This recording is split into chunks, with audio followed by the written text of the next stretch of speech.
राम हरे राम राम हरे हरे।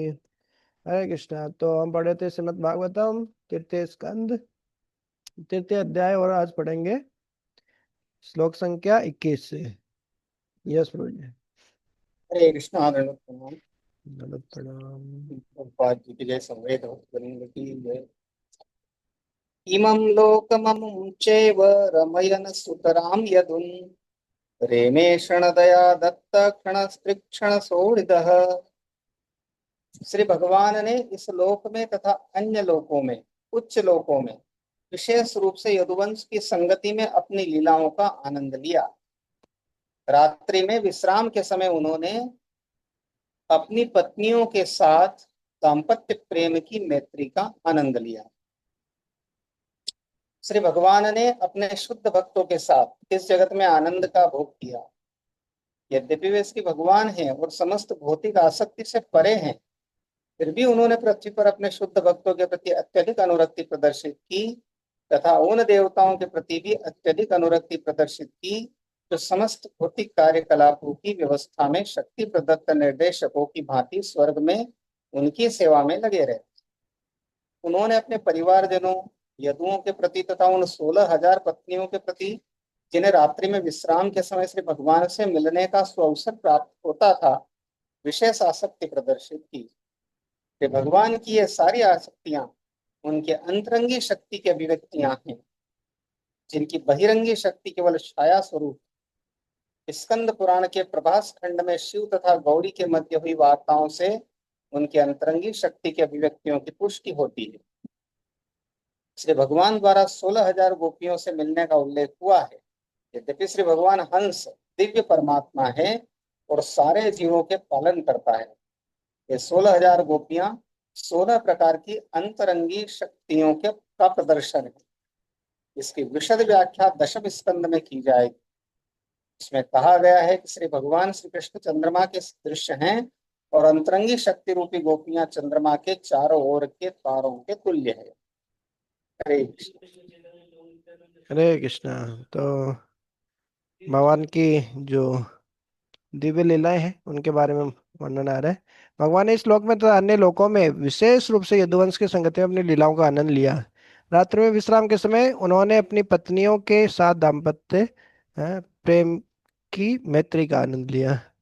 तो वास्तव में ये भगवान की अंतरंगा शक्ति का प्रदर्शन है। ये जैसे भौतिक जगत के जो बहिरंगा शक्ति से मोहित रहते हैं, वो वैसा प्रेम नहीं है। यह आध्यात्मिक प्रेम है भगवान और गोपियों के मध्य, 16,000 पत्नियों के मध्य। हम्म, तो कभी भी नहीं सोचना चाहिए कि ये तो अरे हमारी तरह प्रेम है।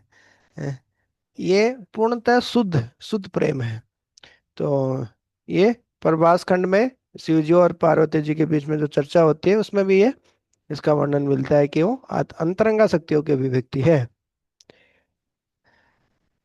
तो किस प्रकार से बता रहे हैं? 16,000 गोपियां 16 प्रकार की अंतरंगा शक्तियों का प्रदर्शन है। और 10वें स्कंद में इसके पूर्व वर्णन किया गया है। और एक उपमा भी दी गई है कि भगवान श्री कृष्ण चंद्रमा के समान है, और जो अंतरंगा शक्ति रूपी गोपियां वो चारों ओर तारों के तुल्य हैं। हम्म।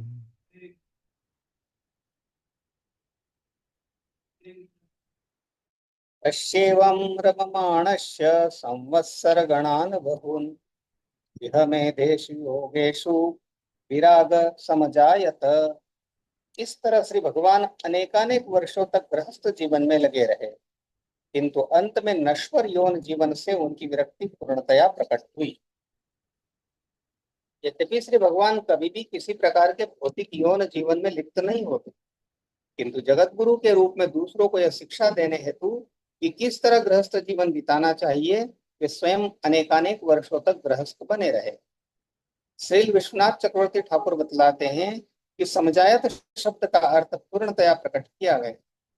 जब तक श्री भगवान पृथ्वी पर उपस्थित रहे, उन्होंने अपने सारे कार्यों में विरक्ति प्रदर्शित की।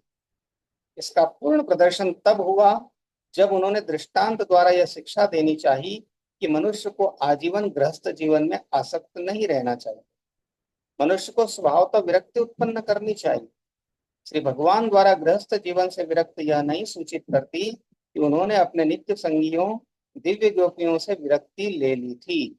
किंतु श्री भगवान प्रकृति के 3 गुणों के प्रति अपनी तथाकथित आसक्ति को समाप्त करना चाहते थे। वे अपने दिव्य संगियों यथा रुक्मिणी तथा लक्ष्मियों की सेवा से कभी भी विरक्त नहीं हो सकते, जैसा कि ब्रह्म संहिता 5.2 में वर्णन हुआ है। लक्ष्मी सहस्त्रशत संभ्रम सेव्यमानम सेव्यमानम। हरे कृष्ण। हरे कृष्णा। तो वास्तव में न माम कर्माणि लिम्पन्ति न मैं कर्म फले स्पृहा। भगवान को क्या ही बांध सकता है, क्या ही आसक्ति भगवान के लिए है। वो भगवान के लिए क्या ही ग्रस्त गृह में दी जीवन। भगवान जहाँ पे के अंदर में है वही तो आध्यात्मिक हो जाता है। लेकिन फिर भी भगवान जब बता रहे हैं कि यद यद आचरति श्रेष्ठ है, कि जैसे जैसे श्रेष्ठ व्यक्ति करता है वैसे साधारण लोग फॉलो करते हैं। तो भगवान एग्जाम्पल सेट करने के लिए ये सब एक गृहस्थ का क्या क्या कर्तव्य होते हैं।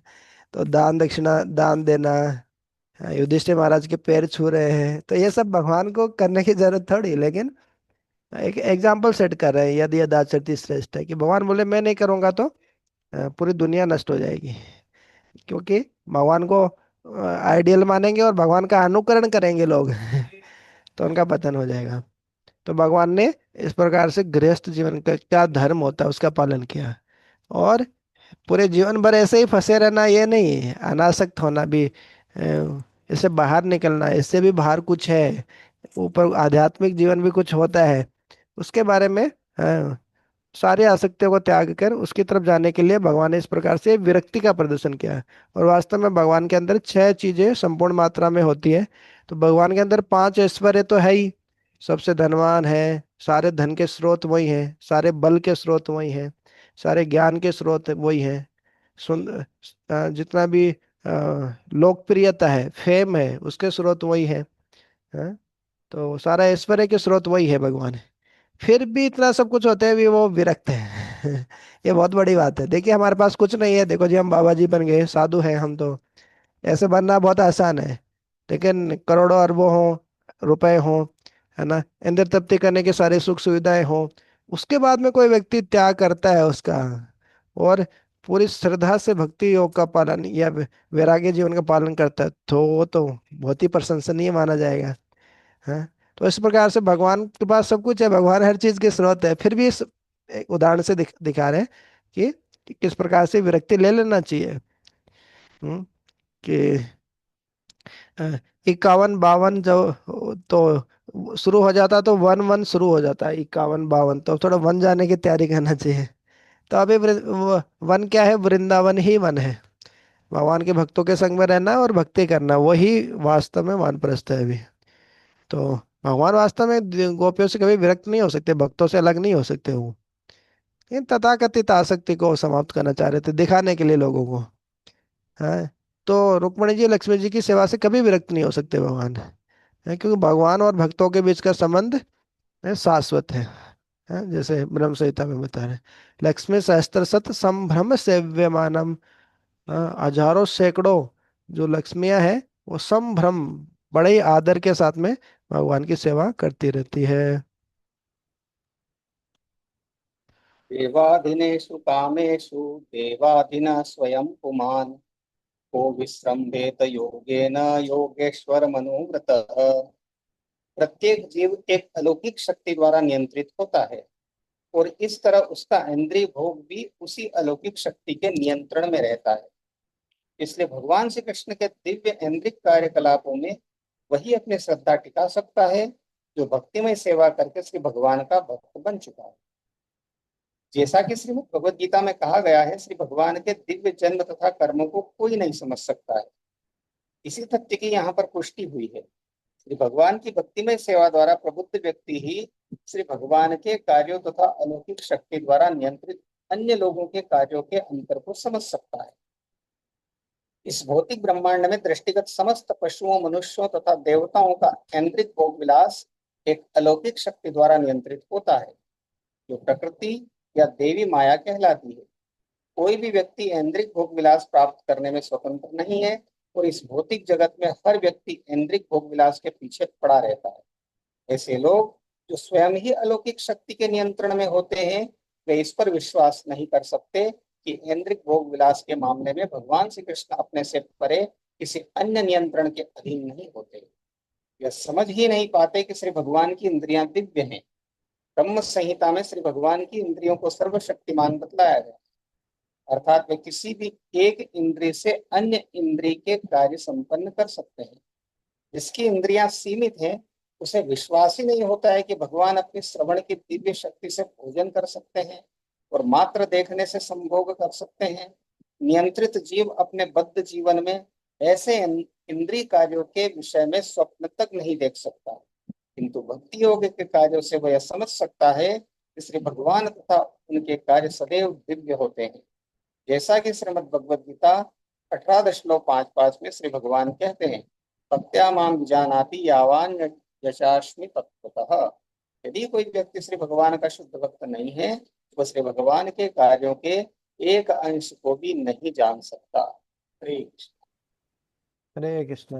तो बहुत ही सुंदर प्रश्न बता रहे हैं कि दर्शन है, प्रत्येक जीव एक अलौकिक शक्ति द्वारा नियंत्रित होता है।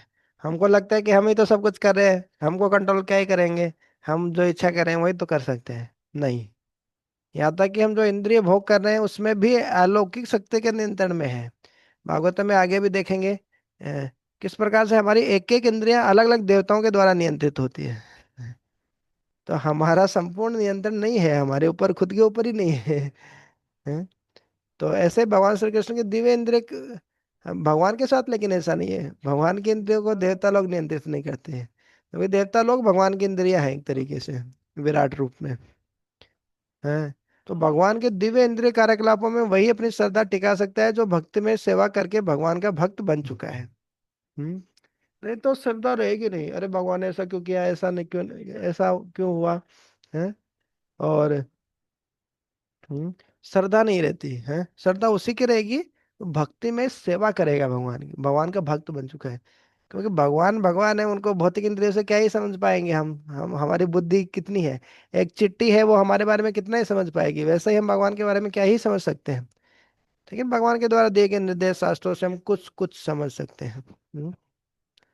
तो भक्त्या माम अभिजानाते यावन यास्मि तत्वतः, केवल भक्ति से भगवान बार बार बोले मेरे को जान सकते हैं।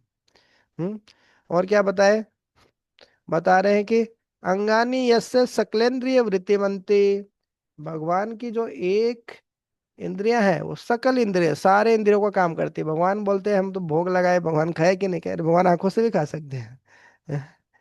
और पूरा खाने के बाद पूरा भी छोड़ देते हैं, पूर्णस्य पूर्णमादाय पूर्णमेव अवशिष्यते। तो ऐसे भगवान पे हमको डाउट होता है, जबकि एक अनपढ़ व्यक्ति है वो उसको पूरा विश्वास होता है भगवान पे, अरे भगवान तो कुछ भी कर सकते हैं, सर्वशक्तिमान है। तथाकथित सो कॉल्ड इंटेलेक्चुअल वो ज्यादा दिमाग लगाते तो फंस जाते हैं। हम्म कुर्यां कदाचित् क्रीडद्भिर्यदु भोजकुमारकेह, कोपिता मुनयः शेकुर्भगवन्मन्त्र कोविदाः। एक बार यदुवंशी तथा भोजवंशी राजकुमारों की क्रीड़ाओं से महामुनिगण क्रुद्ध हो गए, तो उन्होंने श्री भगवान की इच्छा अनुसार उन राजकुमारों को शाप दे दिया। श्री भगवान के वे संगी, जो कि यदु तथा भोज वंशों के राजकुमारों की भूमिका निभा रहे थे, सामान्य जीव न थे। ऐसा संभव नहीं है कि वे किसी संत पुरुष या मुनि का अपमान करते, या मुनिगण जो कि श्री भगवान के शुद्ध भक्त थे पवित्र यदु या भोज वंशों में उत्पन्न राजकुमारों की किसी प्रकार की क्रीड़ा पर क्रुद्ध होते, क्योंकि स्वयं श्री भगवान इन्हीं के वंशज के रूप में अवतरित हुए थे। मुनियों द्वारा राजकुमारों का शापित होना तथा कथित क्रोध प्रदर्शन के लिए श्री भगवान की एक अन्य दिव्य लीला थी। राजकुमारों को इसलिए शाप दिया गया था कि लोग जान सके कि श्री भगवान के वे वंशज, जिन्हें प्रकृति के किसी भी कार्य द्वारा कभी भी विनष्ट नहीं किया जा सकता था, वे भी श्री भगवान के महान भक्तों के कोपभाजन हो सकते हैं। इससे मनुष्य को बड़ी सावधानी बरतनी चाहिए कि वह भगवत भक्त के चरणों पर कोई अपराध न करे। हरे कृष्ण।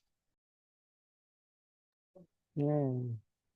तो मुसल लीला है सब जानते हैं। तो साधु वैष्णव के प्रति जाने या अनजाने में अपराध करते हैं तो भयावह परिणाम हो सकते हैं। तो यही शिक्षा यहाँ से हम ले सकते हैं, यही सीख सकते हैं।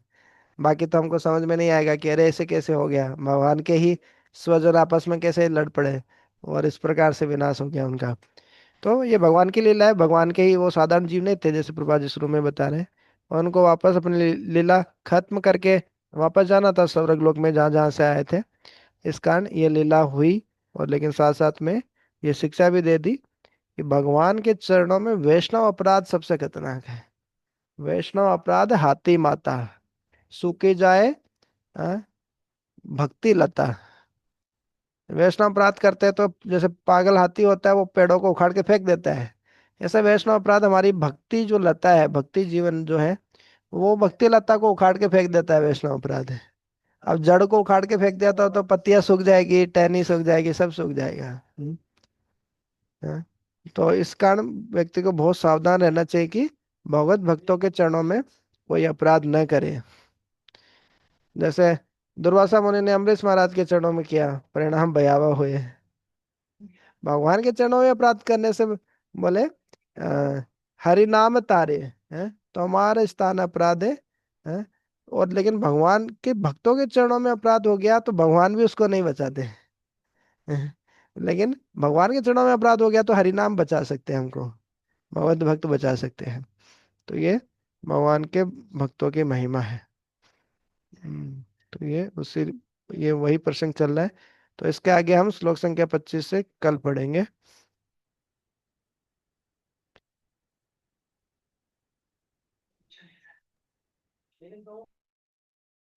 सियावर रामचंद्र भगवान की जय। भक्त शिरोमणि श्री हनुमान जी महाराज की जय। भय किशोर सुषमा सदन श्याम गौर सुत धाम। अंग अंग परवारी कोटि कोटि सतकाम। इनकी किशोर अवस्था है। ये सुंदरता के घर, सांवले और गोरे रंग के तथा सुख के धाम है। इनके अंग अंग पर करोड़ों अरबों कामदेवों को निशावर कर देना चाहिए। हम पढ़ रहे थे कि किस प्रकार से जब भगवान नगर भ्रमण के लिए जनकपुरी के गलियों में जाते हैं तो सभी उनसे अत्यंत मोहित हो जाते हैं और कहते हैं कि इस पर, इन पर तो करोड़ों अरबों कामदेव भी निशावर हो जाए तब भी इनकी सुंदरता का बखान करना संभव नहीं है। ऐसे भगवान का दिव्य स्वरूप वहां पर उपस्थित है। कहु सखी यस तनु धारी। जो न मोह यह रूप निहारी। को प्रेम बोली मृदुबानी। जो मैं सुना सो सुना हूँ सयानी। हे सखी, भला कहो तो ऐसा कौन शरीरधारी होगा जो इस रूप को देखकर मोहित न हो जाए। अर्थात यह रूप जड़ चेतन सबको मोहित करने वाला है। तब कोई दूसरी सखी प्रेम सहित कोमल वाणी से बोली, है सयानी, मैंने जो सुना है उसे सुनो। आपस में सखियां भगवान की दिव्य सुंदरता का के बारे में बात कर रही है। फिर दूसरी सखी कहती है, ए तो दशरथ के ठोटा। बाल मरालनी के कल जोटा। मुनि कौशिक मख के रखवारे। जिन रन अजीर निशाचर मारे। ये दोनों राजकुमार महाराज दशरथ जी के पुत्र हैं। बाल राज हंसों का सा सुंदर जोड़ा है। ये मुनि विश्वामित्र के यज्ञ की रक्षा करने वाले हैं। इन्होंने युद्ध के मैदान में राक्षसों को मारा है। इस प्रकार से आपस में सखियां बातें कर रही है भगवान के बल की, रूप की, सौंदर्य की, और कह रही है कि महाराज दशरथ जी के पुत्र हैं जो विश्वामित्र मुनि के साथ में यहाँ पर आए हैं। श्याम गात कल कंज बिलोचन। जो मारीच सुभुज मधुमोचन। कौशल्या सुत सो सुख खानी। नाम राम धनु सायक पानी। जिनका श्याम शरीर और सुंदर कमल जैसे नेत्र हैं, जो मारीच और सुबाहु के मद को चूर करने वाले और सुख की खान है, और जो हाथ में धनुष बाण लिए हुए हैं, वह कौशल्या जी के पुत्र हैं। इनका नाम राम है। इस प्रकार से एक दूसरे को भगवान का परिचय दे रही है। गोर किशोर देशु बर काछे, कर सर चाप राम के पाछे। लक्ष्मण नाम राम लघु भ्राता, सुनु सखी तासु सुमित्रा माता। जिनका रंग गोरा और किशोर अवस्था है, और जो सुंदर वेश बनाए हैं और हाथ में धनुष बाण लिए श्री राम जी के पीछे पीछे चल रहे हैं, वे इनके छोटे भाई हैं। उनका नाम लक्ष्मण है। हे सखी सुनो, उनकी माता सुमित्रा है। जब कोई अति विशिष्ट व्यक्ति होता है ना, और हमें अगर उनके बारे में कुछ पता चल जाता है, तो हम जो है बढ़ चढ़ करके बताने का प्रयत्न करते हैं कि किस प्रकार से ये कौन है, क्या है। इस प्रकार से सखी को जब पता था कि महाराज दशरथ और माता कौशल्या के पुत्र है, जो लक्ष्मण जी है वो माता सुमित्रा के पुत्र हैं, और कौन बड़े हैं कौन छोटे हैं, इन्होंने क्या किया है, विश्वामित्र मुनि की यज्ञ रक्षा की है, इस प्रकार से एक सखी दूसरे सखी को बड़े ही चाव से बता रही है, वर्णन कर रही है। विप्रकाजु करि बंधु दो, मग मुनि बधु उधारी। आए देखन चाप मख, तुम हर्षी सबना। दोनों भाई ब्राह्मण विश्वामित्र का काम करके और रास्ते में मुनि गौतम की स्त्री अहिल्या का उद्धार करके यहाँ धनुष यज्ञ देखने आए हैं। यह सुनकर सब स्त्रियां प्रसन्न हुई। देखी राम छवि को एक कही, जो बुझान की यह बरुआई। जो सखी नहीं देख नर नाहु, पन परिहरि हठी करई विबाहु। श्री रामचंद्र जी की छवि देखकर कोई एक दूसरी सखी कहने लगी, यह वन जानकी के योग्य है सखी। यदि कहीं राजा इन्हें देख ले तो प्रतिज्ञा छोड़कर हठ पूर्वक इन्हीं से विवाह कर देगा। इस प्रकार से कह रही कि महाराज जनक जी यदि देख लेंगे ना, तो शिव धनुष तोड़ने की जो प्रतिज्ञा कर रखी है कि जो शिव धनुष तोड़ेगा वही माता सीता का वर्ण को पत्नी रूप में प्राप्त करेगा। माता सीता उन्हीं का वर्ण करेगी जो धनुष यज्ञ, जो शिव धनुष को तोड़ेगा। लेकिन यदि राजा इन्हें देख लेंगे ना, तो वो अपनी प्रतिज्ञा तोड़ देंगे और हठ पूर्वक जो है इनसे ही विवाह कर देंगे। इस प्रकार से आपस में वे चर्चा कर रही थी कि भगवान अति दिव्य दिखाई दे रहे हैं।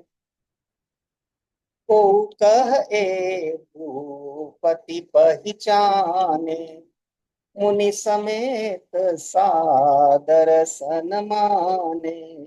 सखी परंतु पनुराउ न तजई, विधि बस हटी अविवेक ही भजई। किसी ने कहा राजा ने इन्हें पहचान लिया है और मुनि के सहित इनका आदर पूर्वक सम्मान किया है, परंतु हे सखी, राजा अपना प्रण नहीं छोड़ता। वह होनहार के वशीभूत होकर हठ पूर्वक अविवेक का ही आश्रय लिए हुए हैं, प्रण पर अड़े रहने की मूर्खता नहीं छोड़ता। कऊ कह जो भल अहई विधाता, सब कह सुनिय उचित फलदाता। तो जानकी मिलही बरुए हूँ, नाही न आली यहाँ संदेह। कोई कहती है यदि विधाता भले हैं और सुना जाता है कि वे सबको उचित फल देते हैं, तो जानकी जी को यही वर मिलेगा। हे सखी, इसमें संदेह नहीं है। जो बीती बस अस बने संजोगु, तो प्रीत कृत्य होई सब लोग। सखी हमरे आरती अति ताते, तब हूँ कहे आवही एहि नाते। जो देव योग से ऐसा संयोग बन जाए तो हम सब लोग कृतार्थ हो जाएं। हे सखी, मेरे तो इसी से इतनी अधिक आतुरता हो रही है कि इसी नाते कभी ये यहाँ आवेंगे। सब ये चाह रहे हैं कि माता जानकी और इनका विवाह हो जाए। और वो आगे यह भी कह रही हैं, इस बहाने ये अपने ससुराल में आएंगे तो हम इन्हें बार बार देखने का, दर्शन करने का, इनके दिव्य अलौकिक रूप को निहारने का सौभाग्य प्राप्त करेंगे, है ना। जब रिश्ता हो जाता है तो आना जाना लगा रहता है, तो ऐसा सोच रही कि आते रहेंगे तो हम भी दर्शन पाते रहेंगे।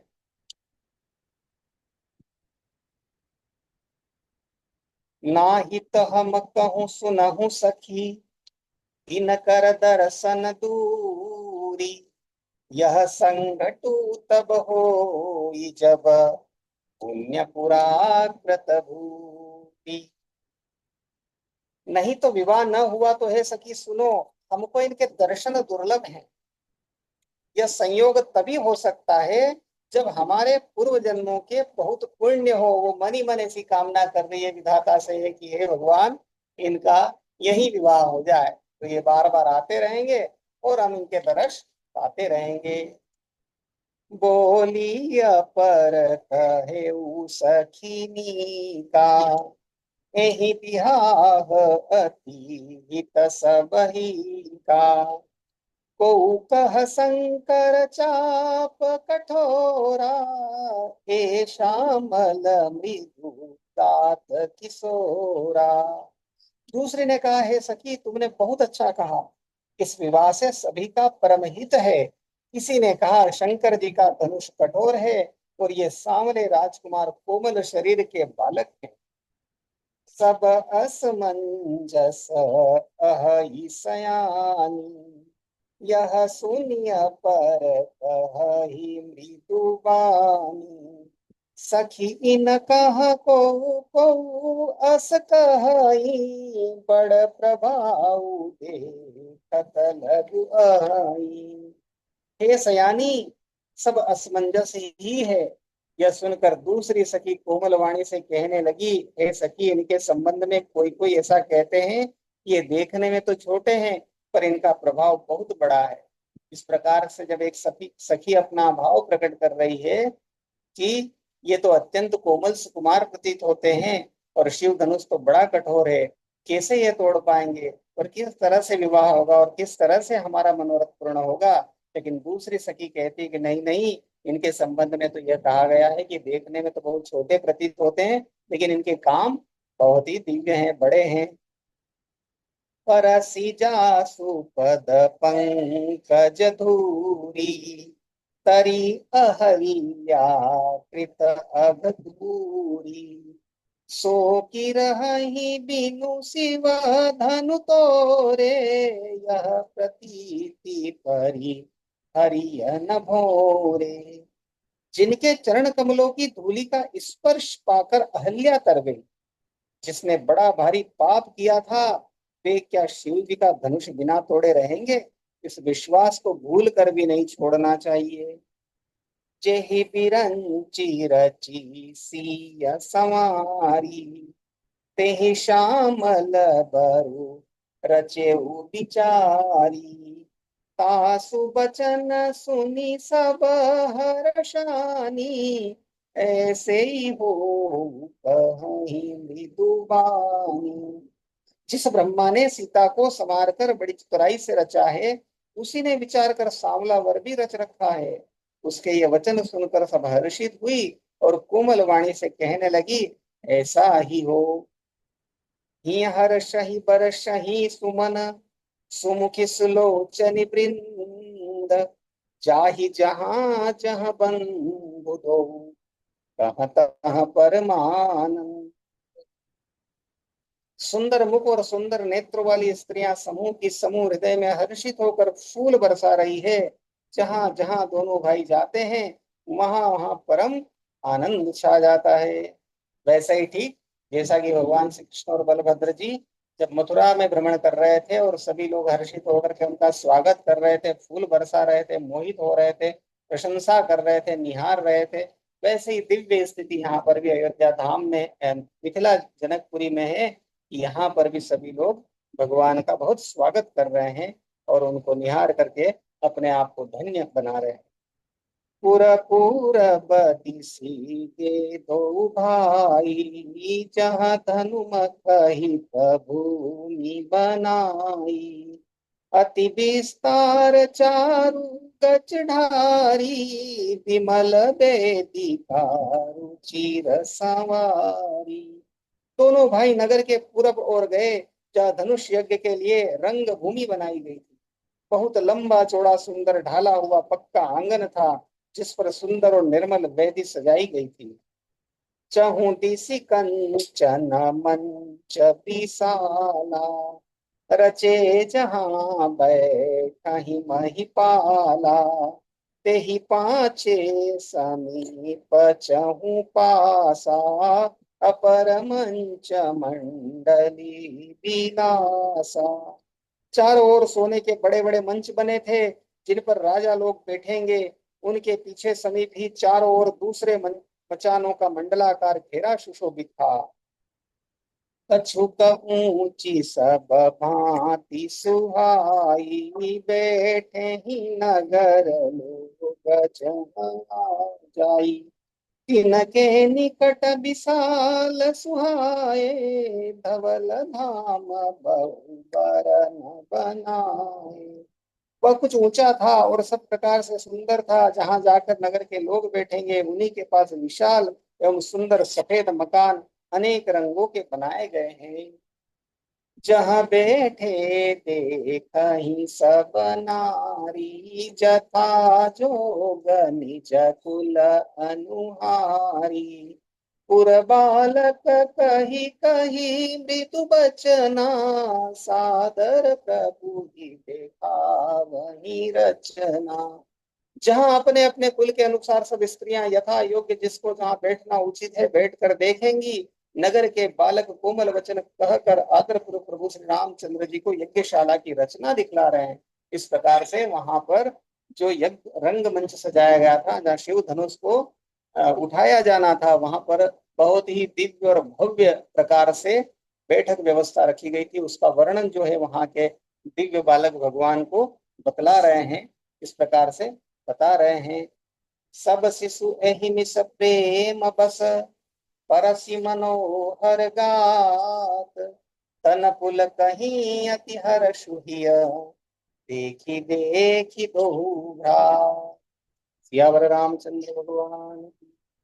हरे कृष्ण। हरे कृष्णा। तो बहुत ही सुंदर प्रसंग है। भौतिक जगत की सुंदरता को देखने से व्यक्ति फंस जाता है भौतिक जगत में। लेकिन भगवान की सुंदरता को निहारने से ही भगवत धाम जा सकता है, व्यक्ति का शुद्धिकरण हो जाता है। तो बहुत ही सुंदर प्रसंग। बहुत बहुत धन्यवाद प्रभु जी।